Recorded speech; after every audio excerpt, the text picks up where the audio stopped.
우리에게 주신 하나님 말씀은 요한계시록 11장 1절부터 14절까지 말씀입니다.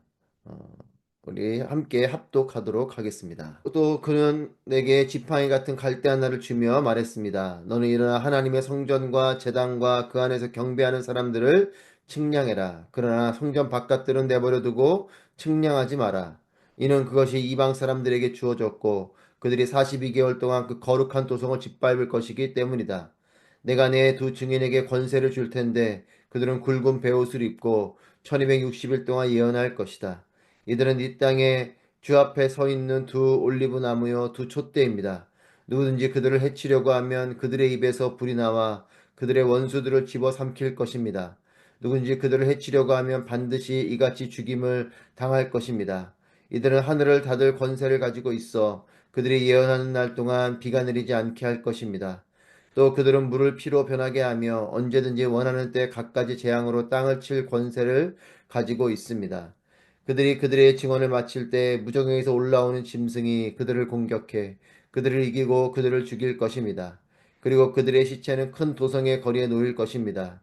이 도성은 영적으로 소돔과 이집트라 불리는 곳으로 그들의 주께서 십자가에 못 박히신 곳입니다. 백성들과 족속들과 언어들과 나라들로부터 온 사람들이 3일 반 동안 그들의 시체를 구경할 것이며 그들의 시체를 무덤에 장사하는 것을 허락하지 않을 것입니다.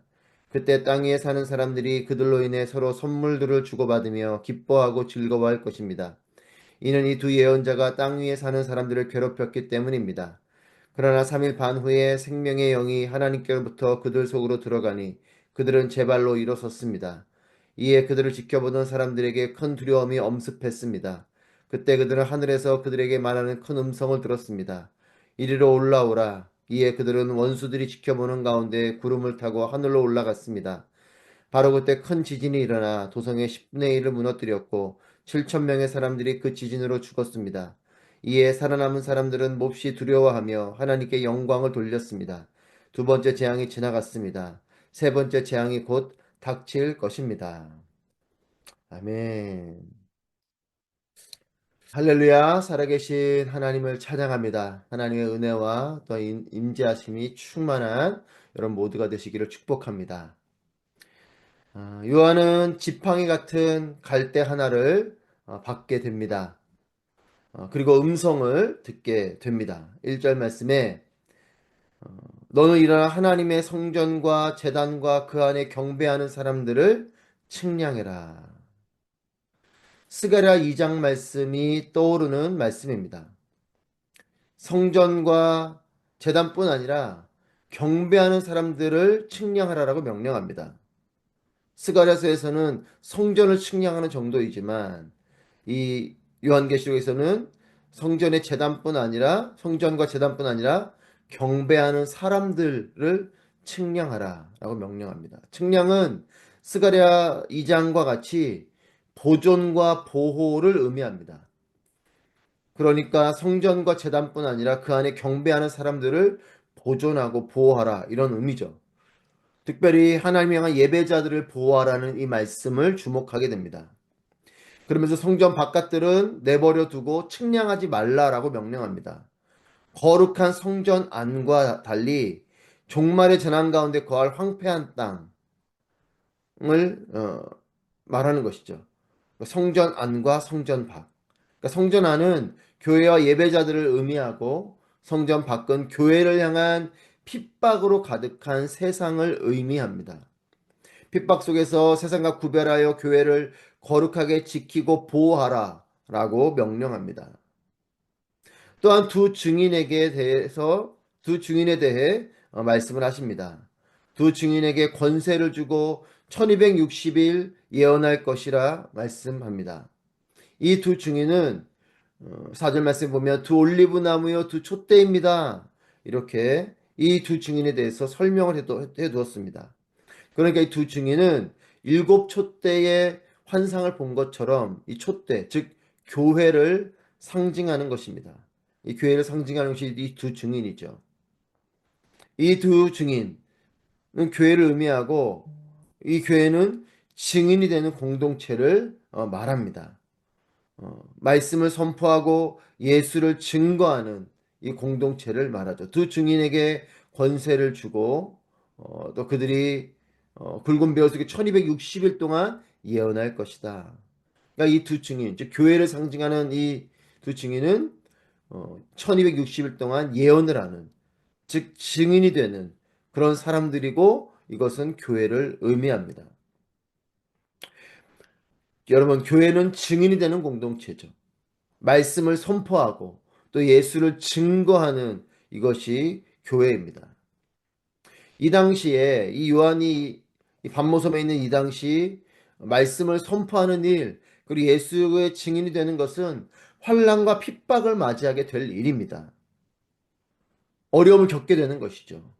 심지어는 순교도 각오해야 되는 일입니다. 이것이 말씀을 선포하는 일이고 또 예수를 증거하는 일이었습니다. 그러니까 예언을 하는 것, 말씀을 선포하는 것, 예수의 증인이 되는 것, 이것은 환난과 핍박을 겪게 될 일입니다. 하지만 교회는 하늘의 권세를 지닌 곳입니다. 두 증인에게 권세를 줄 텐데 이렇게 기록하고 있죠. 하늘의 권세가 입혀진 두 증인, 이 두 증인이 예언을 하게 될 것이고 이들은 두 올리브 나무의 촛대이라고 말합니다. 하나님의 권세와 영광으로 가득한 것이 교회이어야 합니다. 교회 공동체는 하나님 말씀이 선포되어져야 되고 하나님 말씀이 내적으로든 외적으로든 들려져야 되는 것이요. 또한 예수 그리스도를 보여주는 곳이 바로 이 교회 공동체입니다. 그리고 이 교회 공동체는 하나님의 하늘의 권세로 충만한 곳이 이 교회 공동체입니다. 하나님의 권세와 영광으로 가득한 교회가 되기를 소망합니다. 그런데 이 교회를 향한 강력한 핍박이 있습니다. 7절 말씀에 무적행에서 올라오는 짐승이다 라고 이렇게 기록하고 있습니다. 무적행에서 올라오는 짐승이 두 증인을 공격해서 죽입니다.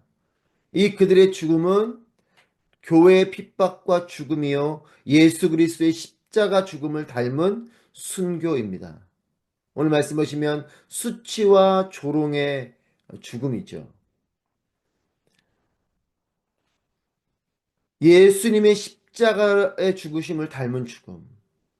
예수님도 십자가에 달려 죽으실 때 수치를 당하시고 조롱을 당하시며 죽음을 맞이하셨죠. 그렇게 죽으신 것처럼 무저갱에서 올라오는 이 짐승으로부터 이 두 증인, 즉 교회가 공격을 당하고 죽임을 당하는 이 모습을 봅니다. 예수님께서 말씀하신 것처럼 교회는 세상의 미움을 받게 되는 것입니다. 마지막 때로 갈수록 더욱더 이것이 거세지는 것이죠. 강력한 핍박과 또 순교까지도 감당해야 되는 그런 마지막 때로 가는 것입니다. 10절 말씀에 땅 위에 사는 사람들이 그들로 인해 서로 선물들을 주고받으며 기뻐하고 즐거워할 것입니다. 이는 두 예언자가 땅 위에 사는 사람들을 괴롭혔기 때문입니다. 땅 위에 사는 사람들을 괴롭혔다. 주님의 말씀을 온전히 전하면, 진정한 예언자가 되면, 진정한 증인이 되면, 주님 말씀을 온전히 나누고 전하면 세속적인 가치로 물든 세상은 이것을 강하게 거부하고 반발하고 이 말씀 앞에 괴로워지는 것입니다. 두 예언자가 땅 위에 사는 사람들을 괴롭혔다. 그들을 괴롭혔다기보다 예언되는 이 말씀이 그들의 마음에 불편함을 주는 거죠. 여러분, 하나님 말씀이 죄된 우리에게는 거치는 일이 됩니다. 우리의 마음과는 불편한 것이죠. 죄에 물든 인간은, 죄에 물든 세상은 하나님 말씀을 받고 싶지 않아요. 죄를 따라 살고 싶고, 나를 위해 살고 싶고, 내 육신의 정욕을 쫓아 살고 싶고, 안목의 정욕을 쫓아 살고 싶습니다. 그런데 하나님 말씀이 들어오면 이것이 불편하죠. 여러분, 그렇게 이 말씀 앞에, 거룩함 앞에 세상은 불편하기 때문에 교회를 핍박합니다. 여러분, 하지만, 그리고 그래서 이 핍박 가운데 7절 말씀에 증언을 마칠 때, 그들의 증언을 마칠 때 무정에서 올라오는 짐승이 그들을 공격해 그들을 이기고 그들을 죽일 것입니다. 그러니까 예언, 증언하는 이 일을 마칠 때 그들을 죽였다. 결국 선포하는 예언의 말씀, 복음, 이것 앞에 세상은 공격하고 이 무정에서 올라오는 짐승, 이것은 교회를 핍박하고 죽이는 것이죠. 여러분, 교회와 그리스도인은 증인의 사명을 품어야 합니다. 하나님 말씀을 전하고 복음을 전하는 사명이 우리 가운데 있습니다. 증인은 죽음을 각오하는 마음으로 전하고 선포하는 것이 증인입니다. 마지막 때로 갈수록 어쩌면 우리가 말씀을 온전히 전하고 또한 예수 그리스도의 온전한 증인으로 살아가는 이 모습 속에는 어쩌면 우리는 대단한 각오를 감당하고 하나님 말씀을 나누고 전하고 또 복음을 전해야 될 때가 올 것입니다. 여러분, 말씀을 전하는 이 일은, 증인이 되는 이 일은 세상과 타협할 수 없는 일이요. 또 어쩌면 악으로 덕덕 또 물들어가는 이 시대 속에서 복음을 전하는 그 일은 어쩌면 목숨까지도 걸고 큰 고난과 핍박도 감수하며 해야 될 일입니다. 여러분, 우리도 그렇게 복음을 받아들였습니다. 복음이 조선 땅에 들어올 때 수많은 순교자들과 또한 그 땅에서 복음을 전하다가 고통과 어려움 가운데 죽어갔던 많은 선교사들, 그 순교자들이 있었기에, 그리고 지금도 여러분, 선교지는 순교자의 피를 먹고 자라는 땅입니다. 여러분, 복음이 그렇게 전해졌고 마지막 때로 갈수록 더욱더 그런 모습일 것입니다. 여러분, 그러나 이것이 교회의 마지막 모습이 아닙니다. 고통당하고 핍박당하고 죽는 일로, 순교하는 일로 끝나는 것이 교회의 모습이 아닙니다. 예수님의 십자가 죽음이 끝이 아닌 것처럼 교회도 순교의 죽음으로 끝이 나지 않습니다. 여러분, 고난당하는 일, 핍박당하는 일, 손해보는 일, 이것이 끝이 아니에요. 11절 말씀입니다. 그러나 3일 반 후에 생명의 영이 하나님께로부터 그들을 속으로 들어가니 그들은 제 발로 일어섰습니다. 이에 그들을 지켜보는 사람들에게 큰 두려움이 엄습했습니다. 12절에 그때 그들은 하늘에서 그들에게 말하는 큰 음성을 들었습니다. 이리로 올라오라. 이에 그들은 원수들이 지켜보는 가운데 구름을 타고 하늘로 올라갔습니다. 생명의 영이 하나님께로부터 그들 속으로 들어갔다. 생명의 영이 하나님께로부터 그들 속으로 들어가서 그들은 제 발로 일어섰습니다. 죽임을 당했지만 그들은 제 발로 일어서는 부활의 영광을 맛보게 됩니다.